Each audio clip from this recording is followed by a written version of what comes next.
आइए, आज मैं आपको भगवान शिव की दूसरी बहुत बढ़िया, बहुत सुंदर, मन को छूने वाली शिव क्या है उनकी कथा सुनाता हूँ। तो अब कथा शुरू करते हैं भगवान शिव की। ये उस समय की बात है जब राजा दक्ष के यहाँ पार्वती सती मैया ने आत्मदाह कर लिया था, अग्नि को समर्पित हो गई थी। योगाग्नि थी और अपने असली रूप आदिशक्ति के रूप में आ गई थी, क्योंकि दक्ष ने आदिशक्ति से कन्या के रूप में उनका अंश मांगा था और सती वही थी। अब शिव के सामने सती का शव जल रहा है।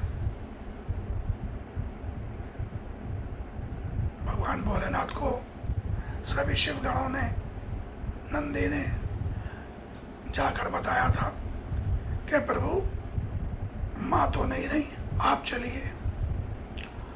अब शिव वहां आए तो देखा सती का शव जल रहा है।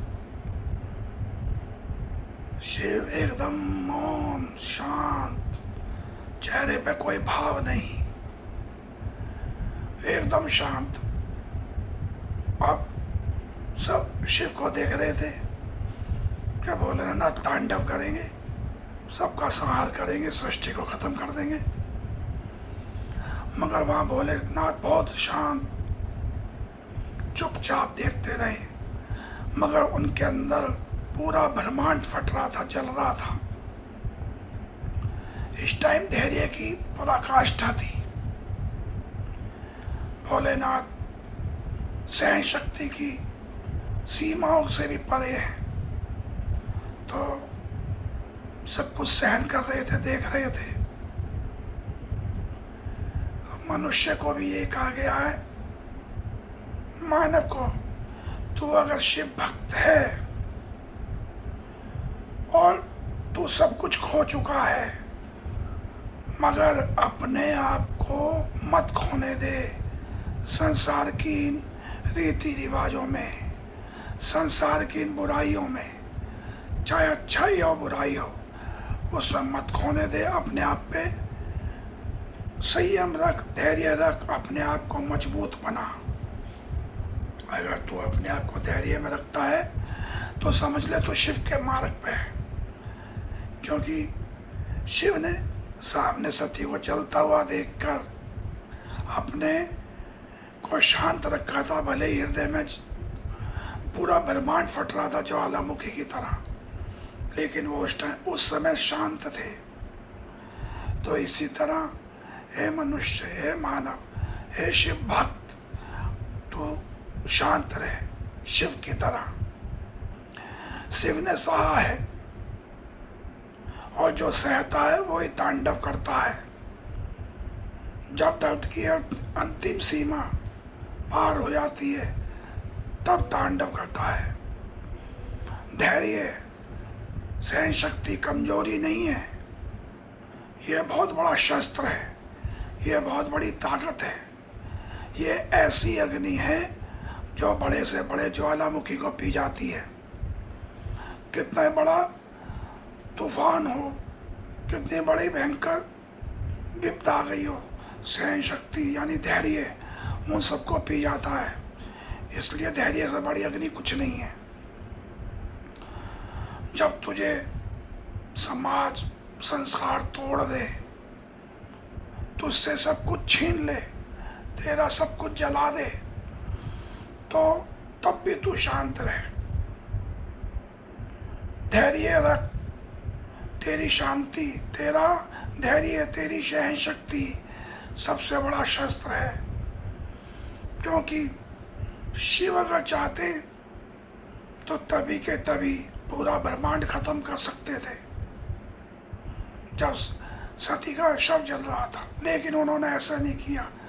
उन्होंने सहन किया, सहा और इंतजार किया,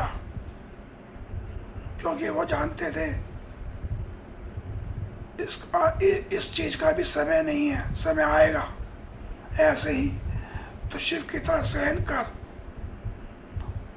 और अपने आप को शिव में बना। जो सहन करता है अंत में वही संहार करता है। तेरा जो धैर्य है, शिव भक्त का जो धैर्य है, शिव के समान प्रचंड होना चाहिए। उसकी प्रचंडता के आगे सब चीजें खत्म हो जानी चाहिए। तो तब वो तांडव करेगा तो सारी सृष्टि देखती है, सारी सृष्टि याद रखेगी, क्योंकि उसका धैर्य तांडव कर रहा है। और जब वो तांडव करता है तो सब कुछ विनाश करता है, सब कुछ खत्म कर देता है। तो ये शिव भक्त ना डर ना हिल, खड़ा रहे शिव के समान। तेरी पराकाष्ठा ही तेरा मूल्यांकन है। शिव भक्त की सबसे बड़ी पहचान यही है, उसके सामने आप कितना भी बुरा कर लो सहन कर जाएगा, लेकिन जब वो तांडव करेगा तो विनाश ही करेगा। तो ये कथा बहुत प्यारी है कि आपको अपना धैर्य नहीं खोना है, अपनी सहन शक्ति खत्म नहीं करनी है। जो तुम्हारे साथ बुरा कर रहे हैं उन्हें बुरा करने दो। जब समय आएगा तुम्हारी सहन शक्ति ऐसा शस्त्र होगी कि वो तांडव करेगी और सामने वाले का विनाश कर देगी। कहते हैं मौन सत्य की राह पे चलने वाला या सहन करने वाले का मौन झूठ बोलने वाले की जड़ें हिला देता है, उसका विनाश कर देता है।